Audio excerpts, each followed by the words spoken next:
Hi అండి, welcome to my channel. ఈరోజు వీడియోలో మనకి 2024 సంవత్సరంలో శ్రావణ మాసంలో ఆగస్టు నెలలో ఈ 22వ తేదీన అనగా గురువారం రోజున సంకటహర చతుర్థి ఉంది కదండి. ఈ రోజున స్వామివారికి ముడుపు ఎలా కట్టాలి, పూజ ఎలా చేసుకోవాలి, ఈ వ్రతాన్ని కొత్తగా ఈ నెల ప్రారంభించవచ్చా అనే అన్ని విషయాలు నేను ఈ వీడియోలో తెలియజేస్తాను అండి. మానవుల కష్టాల నుండి గట్టెక్కించేదే సంకటహర చతుర్థి వ్రతం అండి. గణపతికి అత్యంత ప్రీతిపాత్రమైన తిథుల్లో ప్రధానమైనది చవితి తిథి అండి. ప్రతి నెల పౌర్ణమి తర్వాత వచ్చే చతుర్థి రోజున మనం ఈ వ్రతాన్ని అయితే జరుపుకుంటామండి, సంకటహర చతుర్థి వ్రతము. ఇంకా ఈ చతుర్థి మంగళవారం వస్తే దాన్ని అంగారక సంకటహర చతుర్థి అంటారు. అలా రావడం రేర్గా వస్తుందండి, చాలా అరుదైనది అలా రావడము. అయితే ఈ 22వ తేదీన మనం ఈ పూజ ఎలా చేసుకోవాలో నేను ఇప్పుడైతే తెలియజేస్తానండి. మనకి ఎంతటి తీరని కోరికలు ఉన్నా, ఎన్ని కష్టాలు ఉన్నా, అంటే ఉద్యోగంలో కానీ ఆదాయంలో కానీ ఇంట్లో ఏమన్నా బాగాలేకపోయినా వీటన్నిటిని మనం స్వామివారికి ఇన్ని వారాలని ఇన్ని నెలలని చెప్పుకుంటా మనం ఈ వ్రతాన్ని అయితే ఆచరించవచ్చండి. అంటే 3 నెలలు కానీ 5 నెలలు కానీ 11 నెలలు కానీ 9 నెలలు కానీ 21 నెలలు కానీ ఇలా మనం సంకల్పం అనేది తీసుకొని మనం ఈ వ్రతాన్ని అయితే ఆచరించాలండి.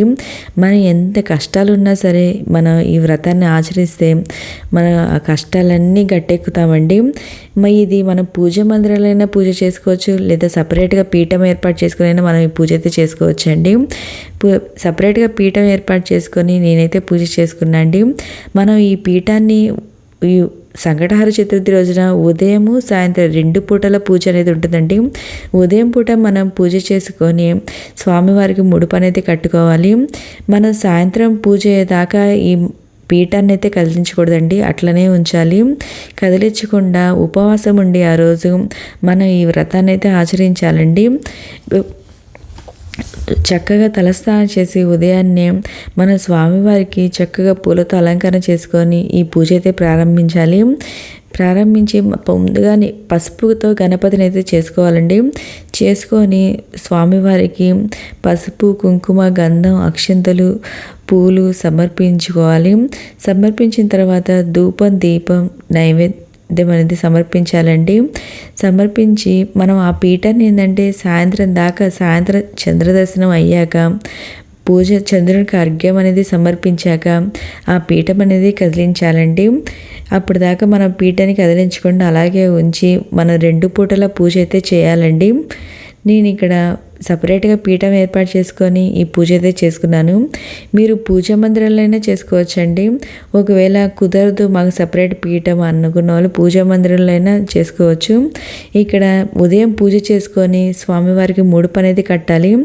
ఇది ఒక ఎర్రటి క్లాత్ తీసుకొని దానికి 4 వైపులా గంధం, కుంకుమ బొట్లు అయితే పెట్టుకోవాలండి. పెట్టుకున్న తర్వాత 3 గుప్పెల బియ్యం వేసి ఆ ముడుపులో ఇంకా 2 తమలపాకులు, 2 వక్కలు, 2 ఖర్జూరాలు పెట్టుకొని దక్షిణగా 11 రూపాయలు కానీ 21 రూపాయి కానీ 51 రూపాయి కానీ 101 రూపాయి కానీ ఇలా పెట్టుకొని ముడుపు అనేది కట్టుకోవాలండి. అది స్వామివారి దగ్గర పెట్టుకొని ముడుపు అనేది సాయంత్రం పూట పూజ చేసిన తర్వాత ఆ ముడుపు తీసి దాంట్లో ఉన్న బియ్యంతో ప్రసాదంగా బెల్లపన్నాన్ని కానీ చేసేసి కుడుములు కానీ బెల్లపన్నం కానీ చేసి స్వామివారికి ప్రసాదంగా పెట్టాలండి. తర్వాత ఆ ప్రసాదాన్ని ఇంట్లో వాళ్ళందరూ ఆ ప్రసాదాన్ని తినాలి. తర్వాత అందులో ఉండే కానుకని మన గుడికి వెళ్ళి స్వామివారి హుండీలో ఆ కానుక అనేది వేయాలండి. ఈ ముడుపు కట్టేటప్పుడు మనం ఎవరితో మాట్లాడకూడదండి. మాట్లాడకుండా మన మనసులో ఉన్న కోరికను స్వామివారికి చెప్పుకుంటా మనం ఈ ముడుపు అయితే కట్టాలండి. కట్టుకొని ఈ స్వామివారి పూజ అయితే చేసుకోవాలి. అంటే గణపతి అష్టోత్తరం కానీ ఇవి చదువుకుంటా మనం ఈ స్వామివారికి పూజ అయితే చేసుకోవాలండి. పూజ అంతా అయిపోయిన తర్వాత చంద్రునికి అర్ఘ్యం అనేది చూపించాలి. అది అర్ఘ్యం అనేది ఏంటంటే మన చేతిలోకి బియ్యం అనేది తీసుకొని మనం పాలు అనేది పోసుకుంటా ఒక ప్లేట్లో వాటిని వదలాలండి. ఇలా మొదటి అర్ఘ్యం సమర్పయామి అంటూ చెప్తా మనం అర్ఘ్యం అయితే సమర్పించాలి చంద్రునికి. అప్పుడే మన పూజ అనేది కంప్లీట్ అవుతుందండి. చంద్రునికి అర్ఘ్యం చూపించిన తర్వాత మన ఉపవాసం అనేది విరమణ చేయాలి. తర్వాత కొంతమంది అంటే ఉపవాసం రోజు మొత్తం ఉండలేని వాళ్ళు మన పండ్లు అవి తింటా ఉపవాసం అయితే పాటించవచ్చండి.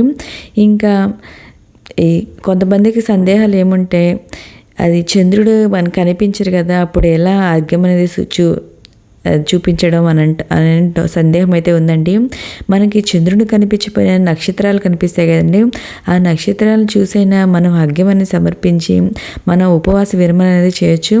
లేదా ఇది కూడా కనిపించడం లేదు అనుకునే వాళ్ళు ఏంటంటే మన శివుడిలో అర్ధచంద్రకారం ఉంటుంది కదండి, ఆ చంద్రుడిని చూసైనా మనం ఈ ఉపవాస విరమణ అయితే చేయొచ్చండి.